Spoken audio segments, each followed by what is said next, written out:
Selanjutnya ada faktor-faktor yang mempengaruhi kelarutan. Yang pertama itu ada suhu. Apabila suhu meningkat, pada umumnya kelarutan juga akan meningkat. Misalnya kayak gini, kita ini punya gula nih. Kita mau larutin, satu pakai air panas, yang kedua itu pakai air dingin. Dengan jumlah yang sama dan pelarut yang sama, pasti kelarutan gula pada air panas itu akan jauh lebih tinggi dibandingkan air dingin. Kenapa hal itu bisa terjadi? Karena ketika pemanasan dilakukan, partikel pada suhu tinggi ini akan bergerak lebih cepat dibandingkan partikel pada suhu rendah atau di sini air dingin ini. Nah, akibatnya karena dia bergerak lebih cepat, maka kontak antara zat terlarut atau di sini gula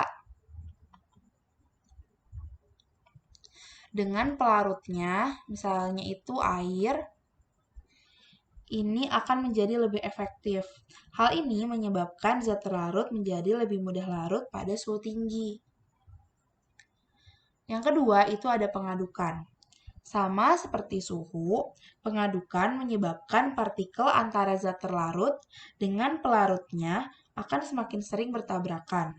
Hal ini menyebabkan proses pelarutan menjadi semakin lebih cepat. Yang ketiga, ini ada volume pelarut. Nah, volume pelarut yang besar akan lebih mudah melarutkan zat terlarut. Ya, misalnya kayak gini aja. Kita punya 5 gram gula. Yang satu dilarutin di misalnya 5 mili air. Tapi yang satunya lagi dilarutin di 50 mili air. Pastikan akan lebih mudah larut yang volume pelarutnya lebih banyak. Kemudian, ini ada ukuran zat terlarut. Ukuran zat terlarut ini, apabila semakin kecil ukuran zatnya atau ukuran partikelnya, maka kelarutan akan semakin besar. Kenapa? Karena semakin kecil ukuran zatnya itu, maka akan memperbesar luas permukaannya. Nah, karena luas permukaannya ini semakin besar, maka zat pelarut pun akan lebih cepat dan lebih mudah untuk melarutkan zat terlarut. Misalnya, ada gula pasir sama gula batu. Berarti kan lebih cepat melarutkannya gula pasir dibandingkan gula batu. Oke, selanjutnya ada pengaruh ion senama. Nah, pengaruh ion senama ini mempengaruhi kelarutan. Kenapa? Karena dengan penambahan ion senama, maka akan memperkecil kelarutan atau membuat suatu larutan ini lebih mudah mengendap. Misalnya kayak gini, ada AgBr yang dilarutkan di dalam CuBr. Nah, AgBr itu dia kan terionisasi jadi Ag+ dan Br-. Sementara CuBr dia akan menjadi Cu+ ditambah Br-. Dapat kita lihat kalau misalnya jumlah ion Br- itu bertambah. Karena jumlah ion Br- bertambah, maka keseimbangan akan bergeser ke sebelah kiri. Sehingga akan lebih banyak AgBr yang mengendap di dalam CuBr dibandingkan dengan AgBr yang dilarutkan dalam H2O. Oke, selanjutnya ini ada contoh soal. Jika KSP PbCl2 sebesar 1,7 dikali 10 pangkat min 5, berapakah kelarutan PbCl2 di dalam HCl 0,2 molar? Jadi, ini merupakan contoh soal dari ion senama. Oh iya, dalam mencari nilai kelarutan di ion senama,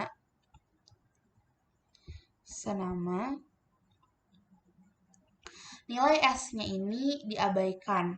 Jadi, kita itu menggunakan konsentrasi ion senama dari pelarutnya. Kenapa? Karena konsentrasi es dari zat terlarutnya itu sangat kecil. Oke, berarti yang pertama harus kita lakukan itu kita uraikan terlebih dahulu reaksinya. PbCl2 itu kan membentuk Pb2+ dan Cl, oke, 2Cl-. Apabila PbCl2-nya itu S, maka ini S, ini 2S. Kemudian HCl. Dia kan terdisosiasi sempurna menjadi H+ dan Cl-. Apabila ini 0,2 molar, berarti ini juga 0,2 molar, ini juga sama. Nah, bisa kita lihat kalau misalnya konsentrasi Cl- ini bertambah. Jadi, konsentrasi Cl- itu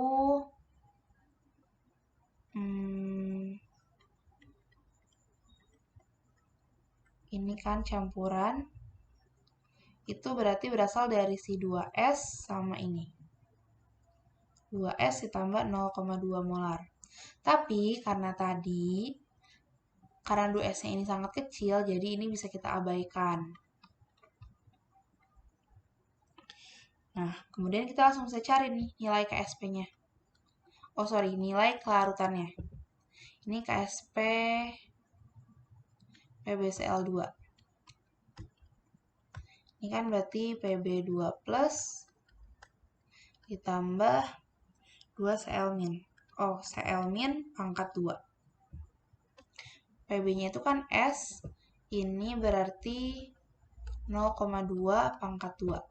KSP PbCl2-nya itu 1,7 dikali 10 pangkat min 5. Berarti untuk mencari nilai S-nya 1,7 dikali 10 pangkat min 5 dibagi 0,2 pangkat 2. 0,2 pangkat 2 itu kan berarti 1,7 kali 10 pangkat min 5 dibagi 4 dikali 10 pangkat min 2. Ini kita coret, pangkat min 3, 1,7 dibagi 4 itu 4,25 dikali 10 pangkat min 3. Jadi nilai kelarutannya itu, nilai kelarutan PbCl2 itu 4,25 dikali 10 pangkat min 3. Tadi kan di soal sebelumnya nilai S itu diabaikan, tapi ternyata nilai S itu tidak selalu diabaikan. Nilai S itu dihitung juga ketika yang dicari itu nilai KSP-nya, sama seperti soal berikut ini. Jadi 10 mili campuran terdiri dari MgOH2 jenuh dan 0,1 molar NaOH. Campuran ini tepat dapat dinetralkan dengan 11 mili HCl 0,1 molar. Maka berapa nilai dari KSP MgOH2 kali? Karena ini ada reaksi penetralan, berarti mimimol dari H+ harus sama dengan mimimol dari OH-. Nah, H+-nya itu berasal dari HCl, OH-nya itu berarti berasal dari campuran ini, ada MgOH2 kali, dan juga ada NaOH. Jadi, kita cari dulu satu-satu. Yang pertama itu kita cari dari asamnya dulu, dari HCl. HCl ini kan dia akan menjadi H+ ditambah Cl-. Konsentrasinya itu 0,1 molar. Berarti 0,1 molar, koefisiennya 1 semua, jadi sama. Berarti konsentrasi H+-nya itu kan 0,1 molar, atau 10 pangkat min 1 molar. Kemudian berarti nilai N-nya atau mimimolnya itu 10 pangkat min 1 dikali V-nya. V-nya itu kan 11 mili. Berarti 1,1 mimimol. Dapat tuh. Terus yang kedua itu kita cari nilai mimimol dari OH-nya. Atau kita tulisnya jadi N aja ya, NOH-. Itu dari MgOH2 kali sama dari NaOH.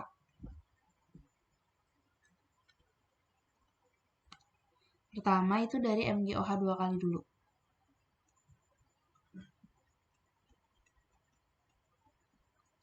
Ya ini kan akan menjadi Mg2 plus ditambah 2OH-. Nah, kita anggap MgOH 2 kalinya itu sebagai S. Berarti ini Mg2 plusnya itu S. Ini karena koefisien di depannya 2, berarti ini 2S. Terus selanjutnya kita cari dari NaOH. Berarti kan ini jadi Na plus ditambah OH-. Berarti konsentrasinya itu 0,1.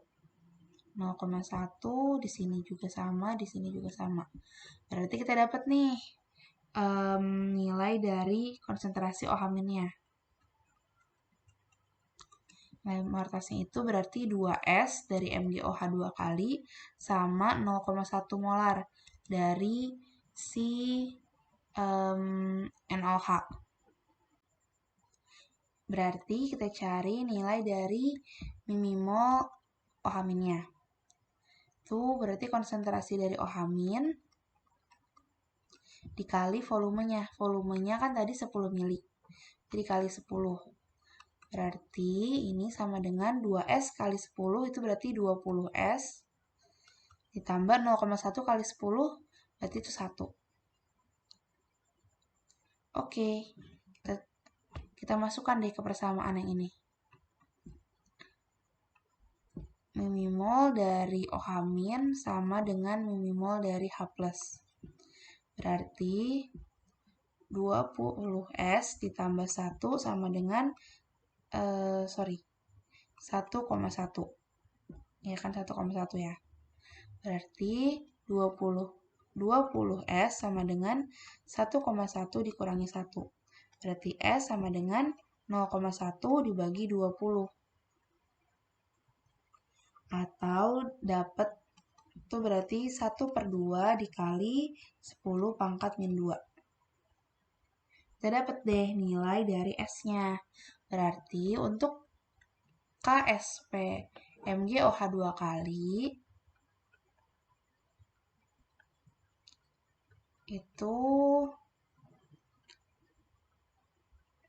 kita bisa dapat dari sini. MgOH 2 kali itu kan dia Mg2 plus ditambah 2 OH-. Kalau misalnya ini S, ini 2S. Berarti KSP-nya itu sama dengan S dikali 2S pangkat 2. Berarti 4S pangkat 3. Berarti 4 dikali 1/2 kali 10 pangkat min 2. Ini kita pangkatkan 3. Nah, berarti kita bisa nemu nih. Nilainya itu 4 kali 1/8 kali 10 pangkat min 6. Atau 4/8 itu kan 0,5. Berarti 5 dikali 10 pangkat min 1 kali 10 pangkat min 6. Atau 5 dikali 10 pangkat min 7. Kayak gitu. Oke. Sekian untuk video kali ini. Terima kasih sudah menonton. Stay healthy guys. See you.